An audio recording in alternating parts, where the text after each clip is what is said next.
Are your people working hard but not reaching their full potential? The problem is not effort, it is development. At the Modern Observer Group, we transform workforce development into real performance.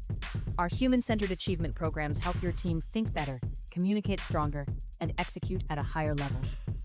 That means higher employee engagement, stronger leadership, and measurable results across your organization. If you want a workforce that performs, leads, and delivers, it is time to invest in your people. Visit modernobserver.com and discover how the Modern Observer Group helps you build a workforce that wins.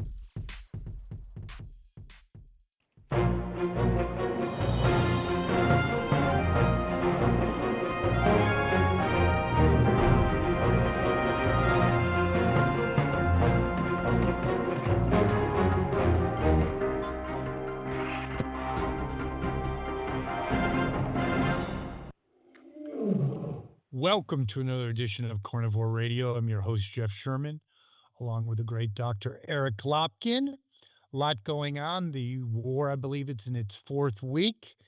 Before we get into related issues, and one of them in particular, your assessment and how things are going. And then I know we've already talked about it, but our the impetus to actually do it. So how we're doing, and did it really have to be done, Dr. Lopkin? Well, how we're doing is questionable. For the most part, we are doing fairly well. I mean, clearly we are winning. However, we are losing the messaging battle because, one, Iran has cut off internet within the country. So the people who are most important for us to be reaching, the Iranian citizens who can stand up and fight back, don't know what we're doing, and they're only getting their information right from the Iranian regime, who's been feeding them propaganda about how badly we are losing. So okay, but let me. I understand that. A couple things. One of them, a technical question: how come Israel, the United States, can't do something with Musk or whatever to break through that? And I not quite on board with the fact that they're listening to what these idiots are saying. The people hate the Ayatollahs, and I don't think they believe anything they say. Oh, well, I'm sure there's at least a section of them that don't believe. But the problem is that's all they're hearing. They're not hearing facts. As for doing something with Musk and to break through this, yes, it can be done. But satellites actually have to be maneuvered within orbit, moved into different places. It's not something that can be done quickly. Okay. Political impact. I'll address this first, then you, Doctor. Obviously, you don't have to be a Mensa candidate to figure. The longer this goes on, the more it really tanks the midterms for Trump. Correct? Yes. Or not correct?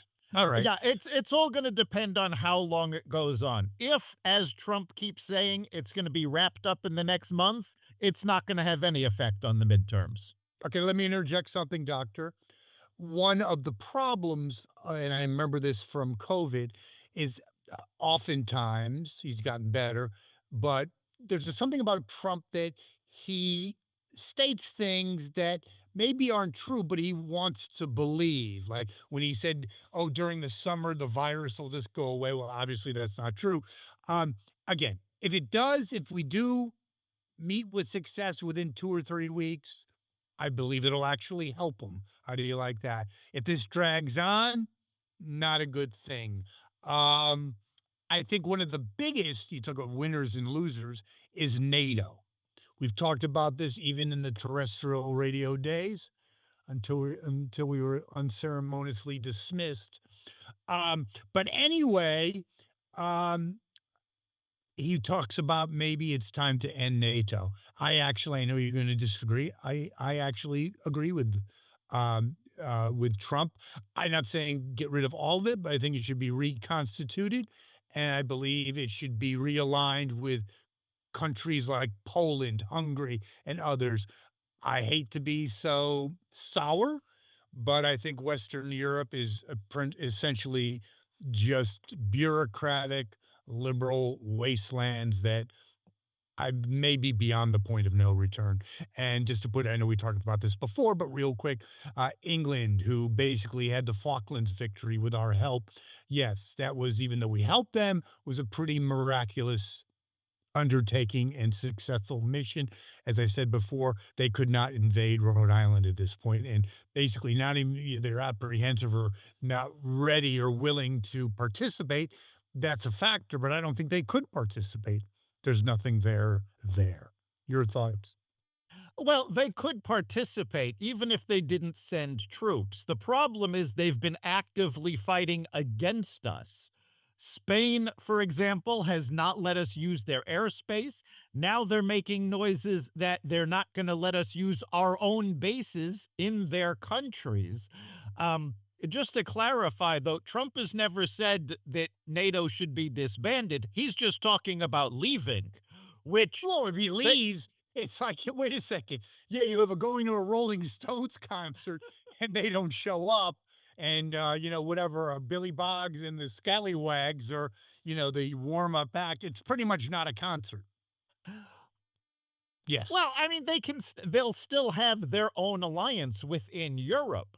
It'll be irrelevant, but Yeah, they'll well, still have it. I was about to say it's like the world's shivering in their boots if Yeah. the Great Britain and the French alliance. Oh my God!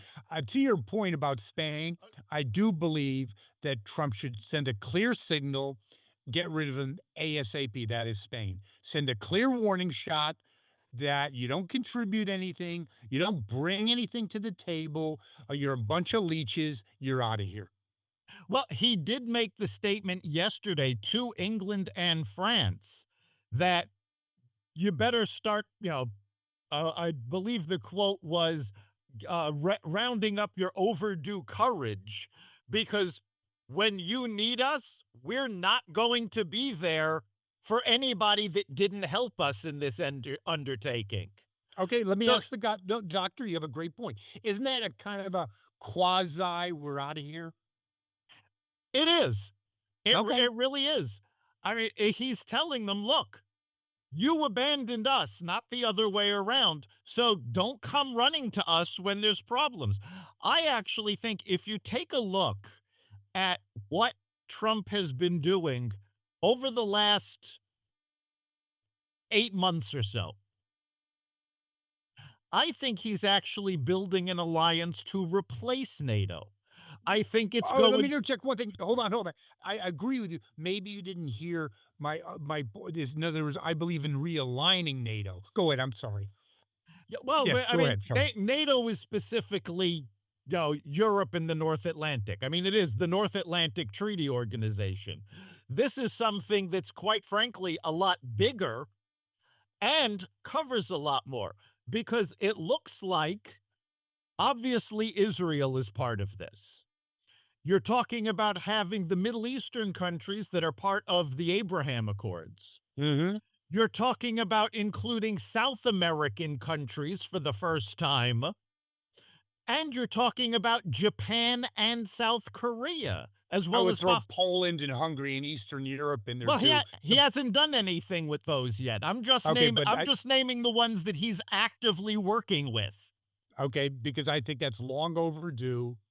Again, I'm really I used to be a huge fan of Great Britain. I study history, and I have to agree with Trump. This is not Winston Churchill, and we've enabled it. It's like having an alcoholic friend, and you're still going out drinking with them.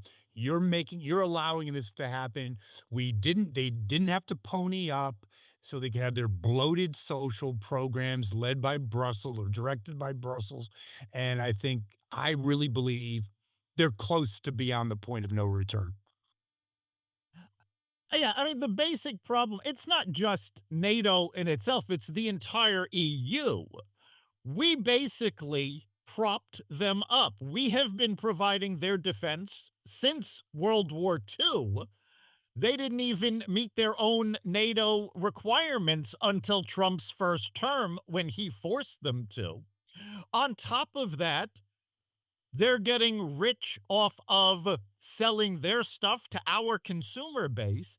And to make matters worse, They're actually going after our companies, trying to make American industrial companies kowtow to their rules. Yeah, it's another form of tariffs. It's a soft tariff, but it has hard consequences. Before we move on, I guess the real point of all of this, at least in my estimation, is that Ukraine has taken on Russia quite successfully. It's 80 years since the end of World War II. Stand on your own 2 feet, losers. You're not. And the other thing, Victor David Hansen said this about the real power. You mentioned Israel. There's others. Japan might be an up and comer as well, but these are hollowed out. They're carcasses of what they used to be. France and England. Ooh, France. They're nothing. They have like one aircraft carrier that is Great Britain, and it was around before the Falklands Okay, with obsolete aircraft. I'll throw that one in there too. realistically, though, I Go mean, ahead. you said England and France. Has France really been a power since 1812? Good point. Just to be a little bit of a dork, history dork, they were a power in World War One, totally mismanaged. But I'm just kidding with you. I'm mincing, splitting hairs. They have not been a power in 100 years. I just had to throw that in there as a joke. Yeah, it's But yeah, 100 years. They surrendered to the Germans faster than I've gone through a drive-through. Not good. So moving on, we look at the state of the Democratic Party, and in some ways, I actually believe Trump didn't win. I think the Democrats lost. I'm talking in 26.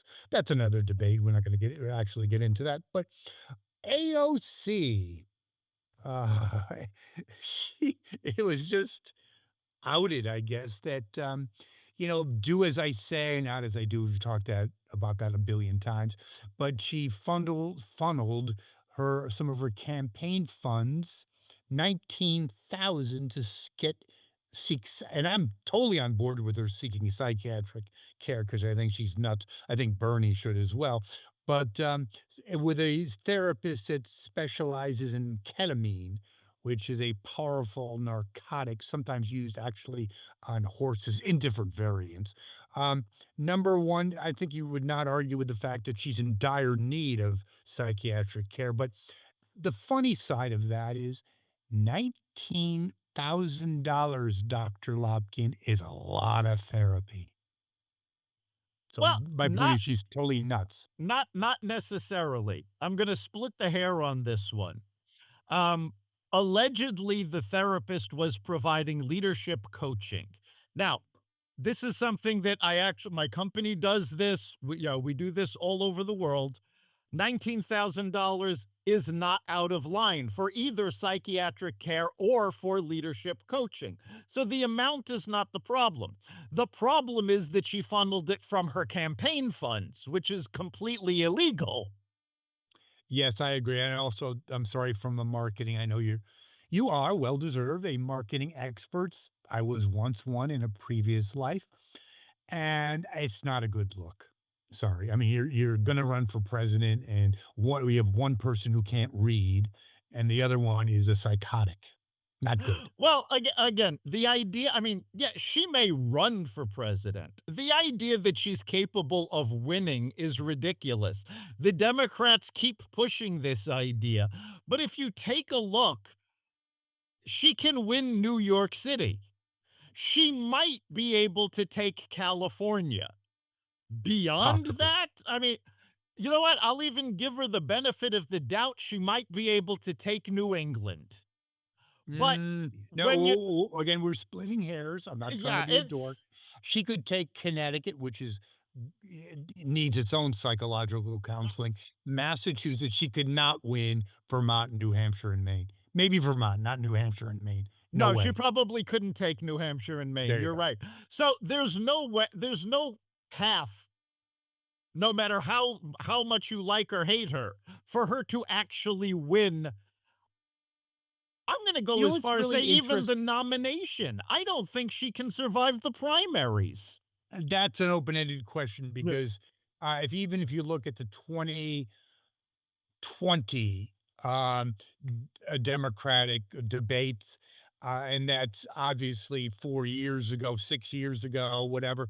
That yeah, they're pretty crazy then, and they're getting exponentially crazier as time goes on. But we'll see. But I do agree with JD Vance when and she has a lot in common AOC with Kamala. I love it when they try to act so erudite and profound, but yikes, they are not ready for prime time. Um, we had the No Kings rally and funded, substantially. And I think it was kind of a fizzle. Your thoughts? I think it's kind of a non-event. It's like, okay, we don't have need another reunion tour of the Eagles. That's kind of over.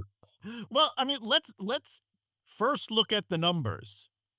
Not only didn't as many people come out for the No Kings rallies as the previous rallies, they didn't come close to what the organizers expected. Never mind what the organizers are actually claiming.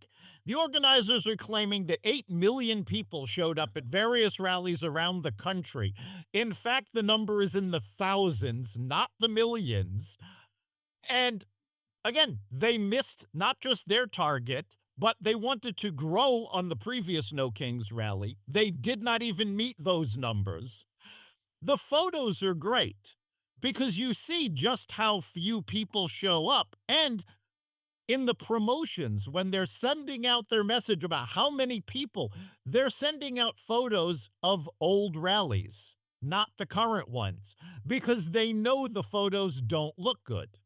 Now, Let me interject something. They wouldn't look good anyway, because if you look at the clientele, you said it, Dr. Lopkin, the irrelevancy tour. I mean, I think you know what? I really do believe that they're trying to relive Woodstock. It's just, please it, stop it. it it's it's You have very probable. dinosaur entertainers like Jane Fonda and Bruce Springsteen and yada yada, Neil Young, and you have these boomer pluses, really. And it's like, stop it. Woodstock is over. The 60s ended. Deal with it. You're on Medicare. Yeah, what I found, again, going back to the numbers, what I found even more interesting was an investigation as to where the money is coming from. And it was about time somebody actually did this. And yes, as people have been spouting about, George Soros did fund the main group behind it, Indivisible, but there were over 500 other groups involved in this. Almost all of them set up, funded, or allied with a former American tech billionaire, tech mogul, Yeah, living in avowed, China. yes, avowed communist living in China, whose wife runs Code Pink. And they actually stated that their mission for this wasn't to protest Donald Trump, but to incite a communist revolution. Oh, yeah. I think it's actually funny that you said that, this individual, I think their name escapes us, I living in believe China. it's Singham. I love these people. They made billions, God knows how, right? I'm sure they weren't, Mother Teresa in the process. And now it's do as I say, not as I've already made my money. Let the door hit you on the ass. I think it's hysterical. Yeah, it is amazing. But what I really find frightening is that they have created so many of these splinter groups, and people are not even bothering to look at who these groups are. You literally have communists trying to, by their own admission, incite revolution within America, and these people that are going to uh these these protests are falling for it. Well, I mean, the bar's pretty low. Um, on a much more uplifting, no pun intended, the Artemis moon launch project, and I like that you're enthusiastic about it. Tell our listeners why. I am enthusiastic about it Not simply because of the mission itself. The mission is interesting. They're going to go around the moon. However, they're going further out than any manned vehicle has ever gone before. They're going to be seeing parts of the moon that have never been viewed by human eyes. But more importantly, they're going. This is not the first time that this has been talked about. They've been talking about going back to the moon for decades. And Obama scuttled the plans that Bush had had, and Clinton had talked about it, and it went nowhere. This is going back decades. And we're finally doing it. We are finally showing that, yes, you know what?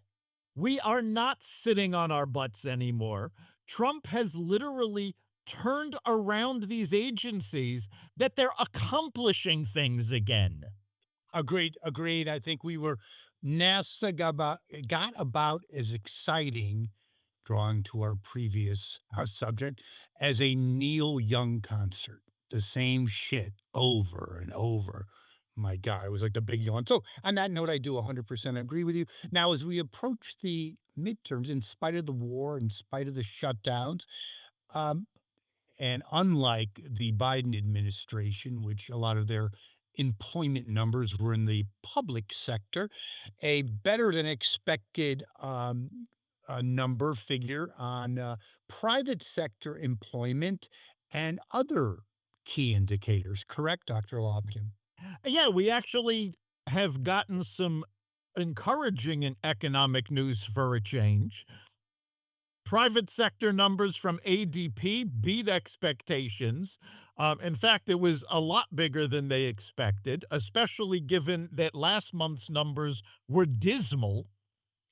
We Yes, they had were. consumer spending numbers that shot up. Also, again, last month's numbers were dismal, and consumer sentiment was at 52.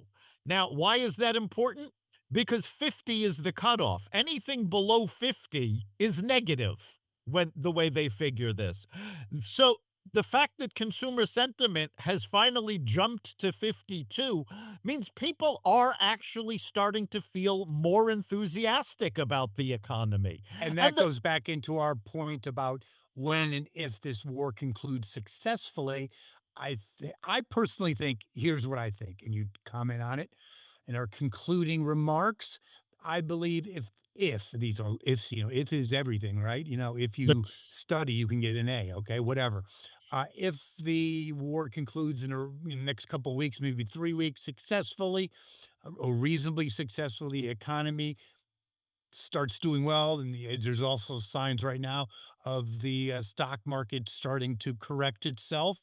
Um, I'm not going to say that I'm confident that the Republicans can hold on. I think I'm pretty confident if that happens that the Republicans can hold on to the Senate.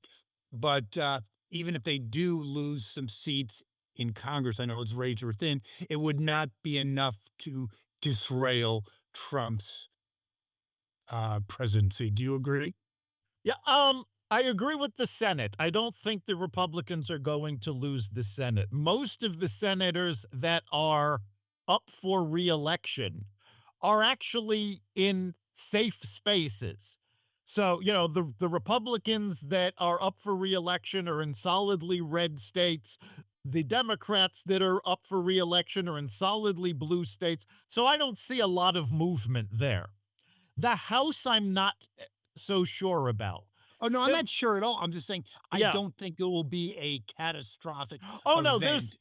I don't think there's gonna be a catastrophic event, but the one thing that's throwing, a glitch into the system, as it were, for the House is that on both sides of the aisle, there are record numbers of retirements.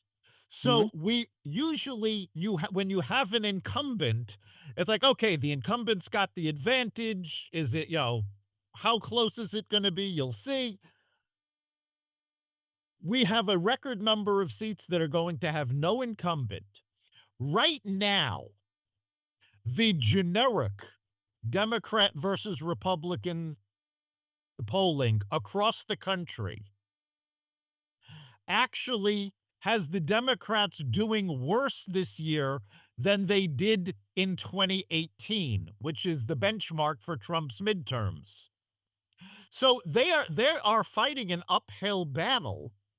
And if the economy turns around, if the war does end quickly, successfully, and we actually start seeing the results of the big, beautiful bill, I think they're going to have a big problem.